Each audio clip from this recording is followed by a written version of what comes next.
Shalom, shalom, shalom.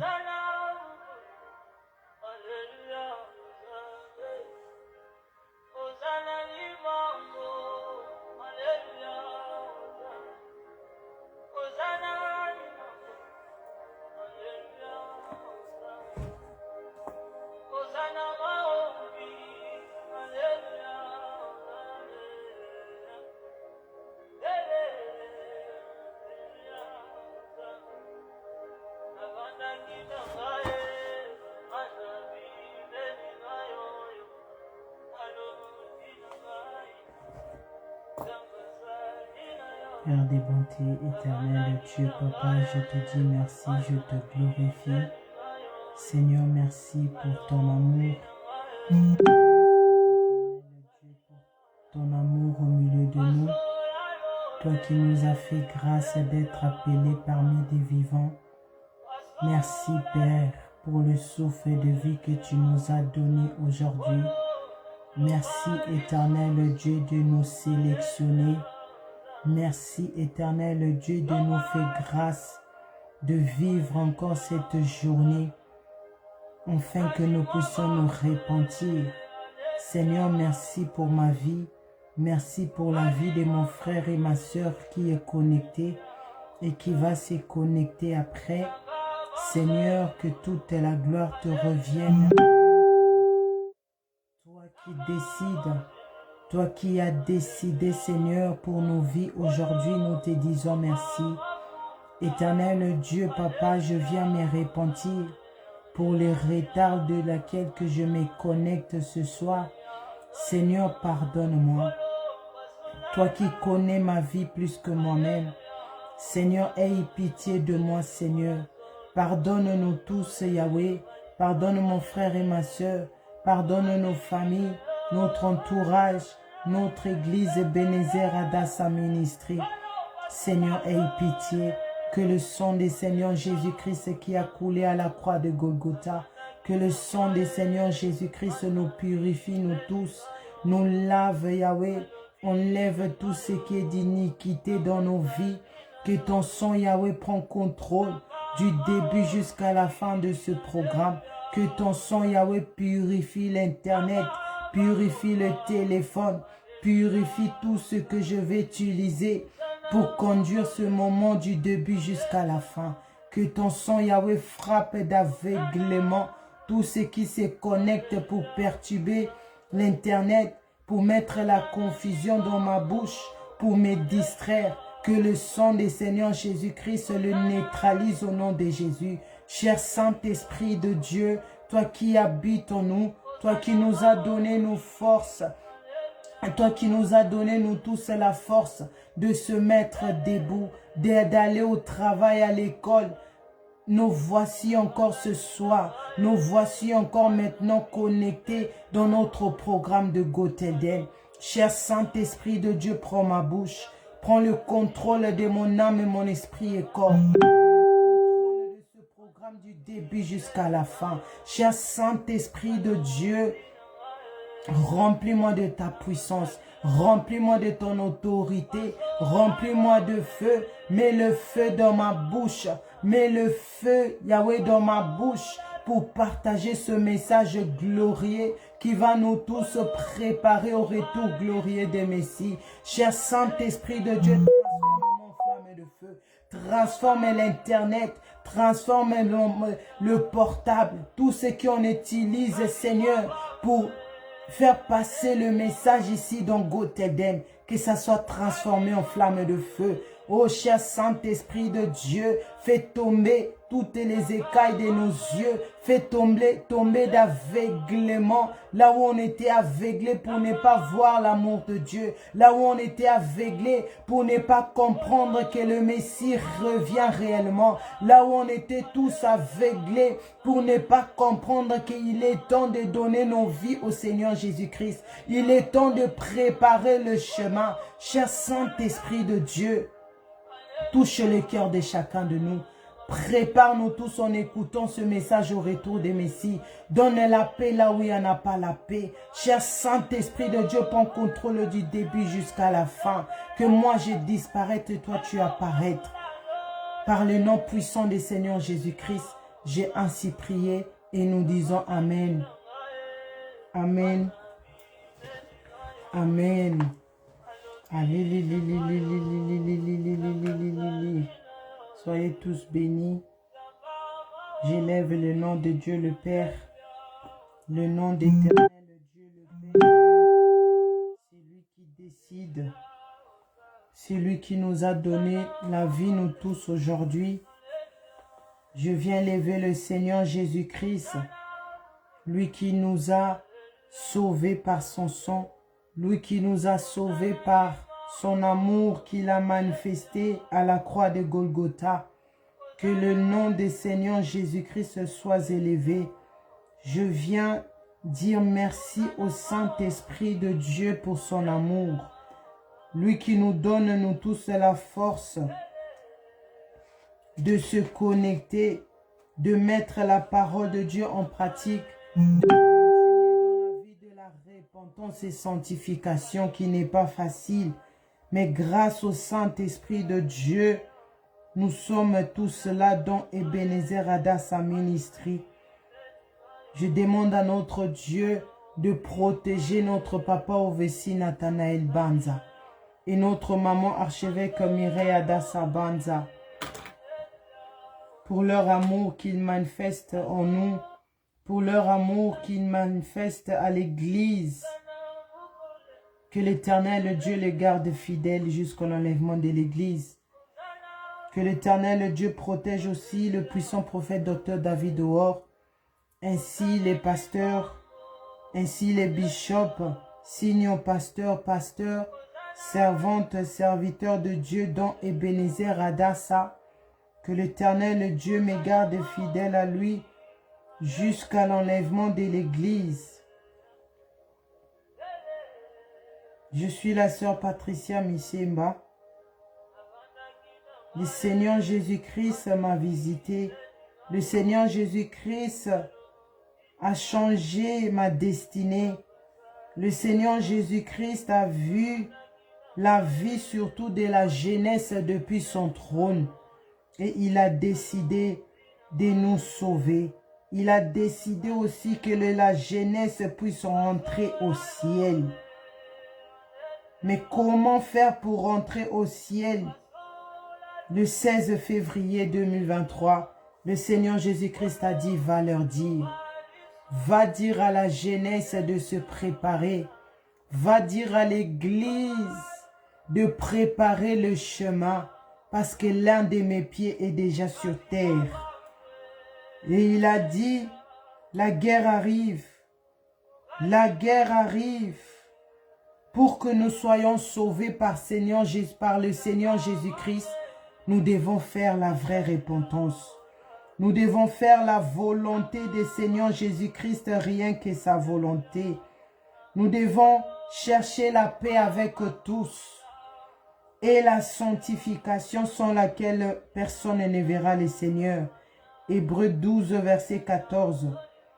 Et il a dit dans Matthieu 24, verset 6 à 7, si vous voyez la guerre, si vous voyez un royaume se lève contre un autre, des guerres, des cris de guerre, la famine, cela veut dire le Messie est à la porte.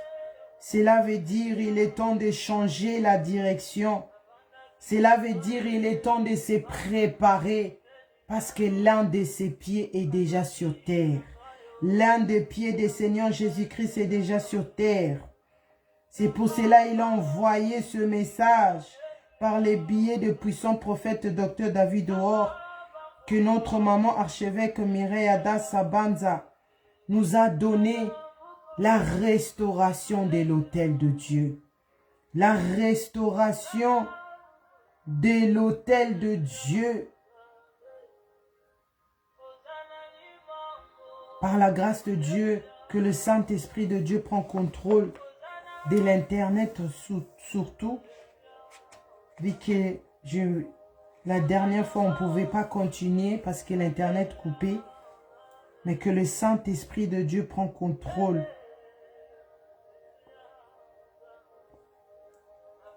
comme je viens de le dire, notre thème de ce soir, c'est la restauration de l'autel de Dieu. Pourquoi la restauration de l'autel de Dieu? C'est quoi l'autel de Dieu? L'autel de Dieu, c'est là où on dépose la Bible. L'autel de Dieu, c'est là où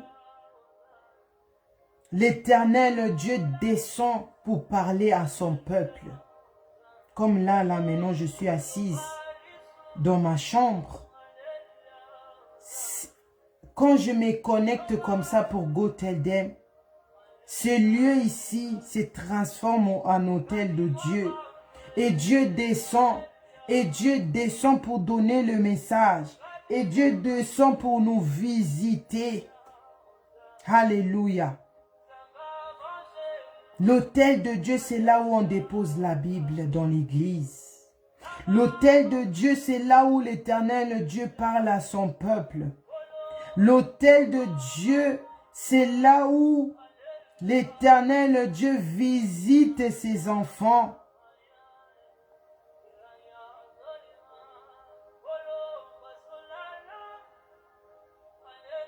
Alléluia.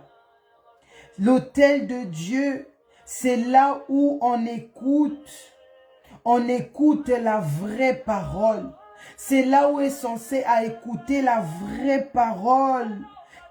Cette parole qui change notre vie. Cette parole qui va nous changer, qui va changer nos mauvaises directions.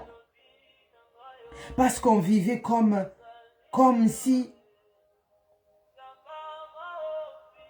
si Jésus-Christ n'existait pas. On vivait comme si on n'allait jamais mourir. On vivait comme si l'enlèvement de l'église ne va jamais avoir lieu. On vit comme si le Seigneur Jésus-Christ ne va jamais revenir. Mais par l'amour de notre Dieu qui nous aime, il a envoyé ce message de la restauration de l'autel de Dieu. Parce qu'il a vu là où ses enfants devaient être normalement pour écouter la parole. Là où ses enfants devaient normalement être pour pouvoir changer leur mauvaise direction. Il y a un problème. Il y a un problème.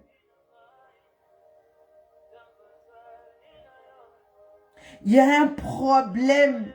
Parce que cette chair-là est censée à changer de vie par la parole que nous écoutons. Parce que cette chair-là est censée à changer nos directions, est censée à changer nos mentalités. Mais qu'est-ce qui se passe? Qu'est-ce qui se passe? Pourquoi l'Éternel Dieu envoie le message urgent sur la terre, sur les habitants de la terre? Parce que cette chair-là commence à prendre une autre forme de prêcher. Parce que cette chair-là commence à prendre une autre dimension de la parole de Dieu. Parce que cette chair-là commence à prendre une autre forme de donner le message. C'est là où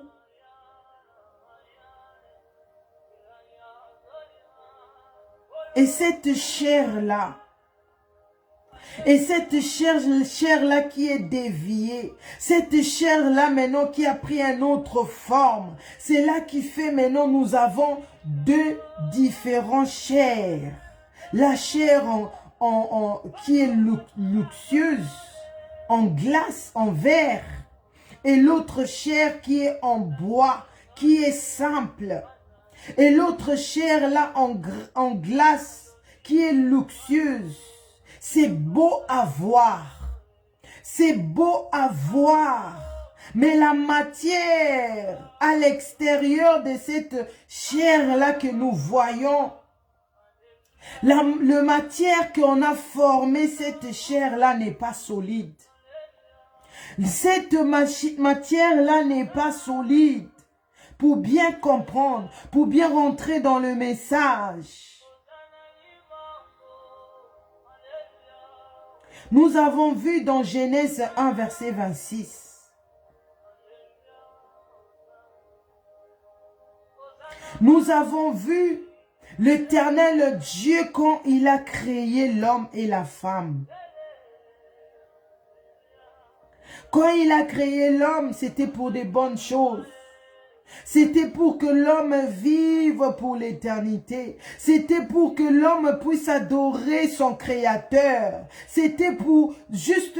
L'Éternel Dieu voulait seulement le bien. Il veut seulement notre bien.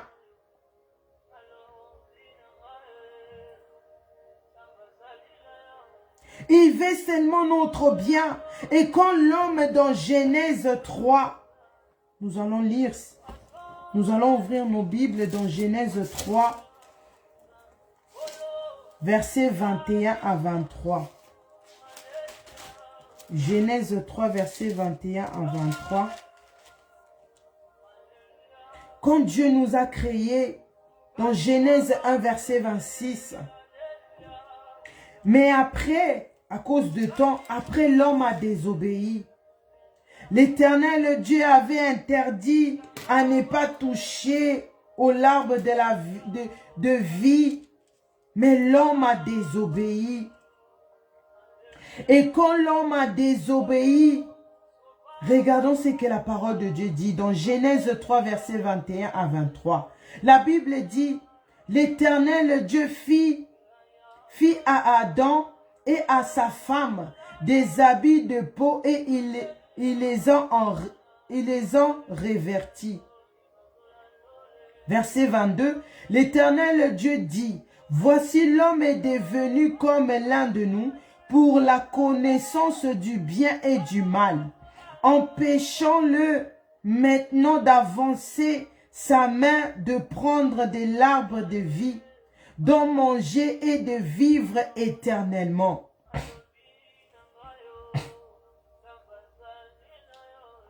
Et l'Éternel Dieu les chassa du jardin d'Éden pour qu'ils cultivaient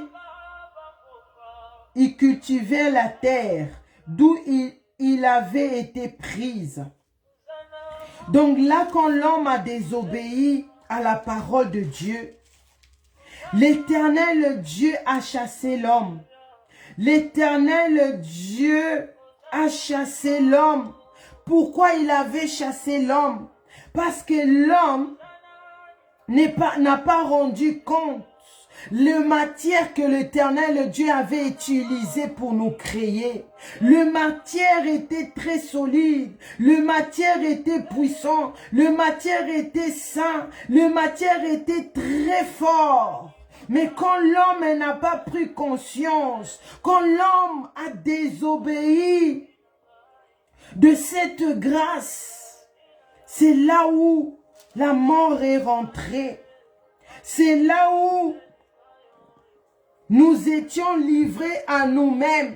C'est là où l'homme avait plus la protection de Dieu. C'est là où il y avait cette barrage entre nous, les hommes, et l'Éternel Dieu. On ne pouvait plus prier.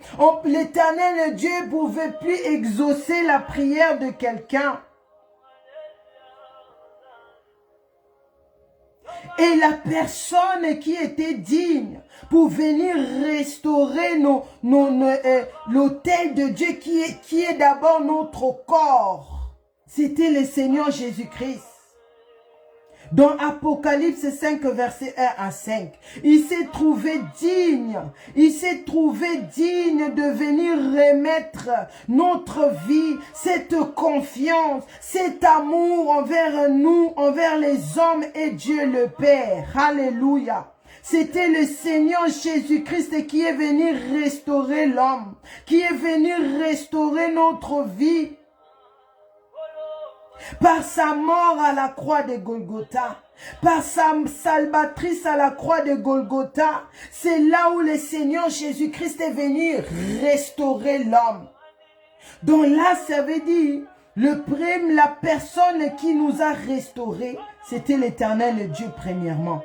La deuxième personne, c'était le Seigneur Jésus-Christ.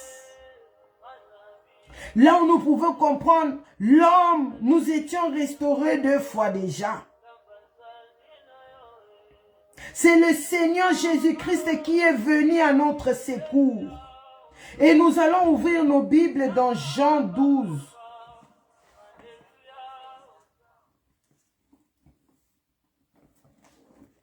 Dans Jean 12, verset 46.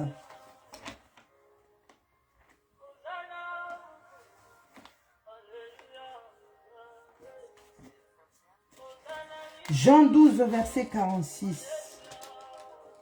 La Bible dit, « Je suis venu comme une lumière dans les mondes, afin que quiconque croit en moi ne demeure pas dans les ténèbres. » Alléluia.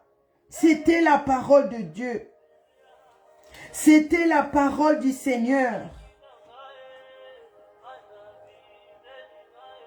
C'est le Seigneur Jésus-Christ qui est venu remettre la lumière qu'on avait perdue quand l'homme a désobéi. C'est le Seigneur Jésus-Christ qui est venu remettre notre vie en ordre.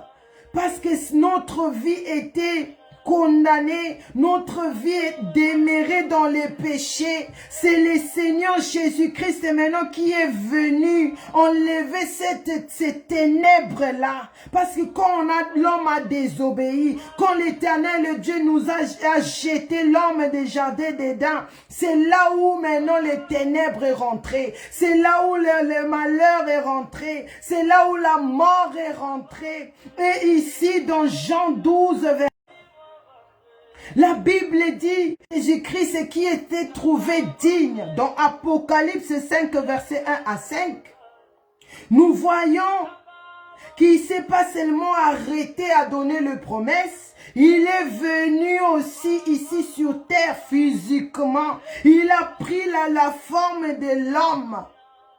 Il marchait aussi comme nous. Il respirait aussi comme nous. Il voyait aussi comme nous. Il faisait tout aussi comme l'homme fait. Parce qu'il était 100% Dieu. Alléluia. Il était 100% aussi l'homme. Et la parole de Dieu dit, je suis venu comme une lumière. Le Messie est venu comme une lumière. Il n'est pas venu comme les ténèbres. Il n'est pas venu.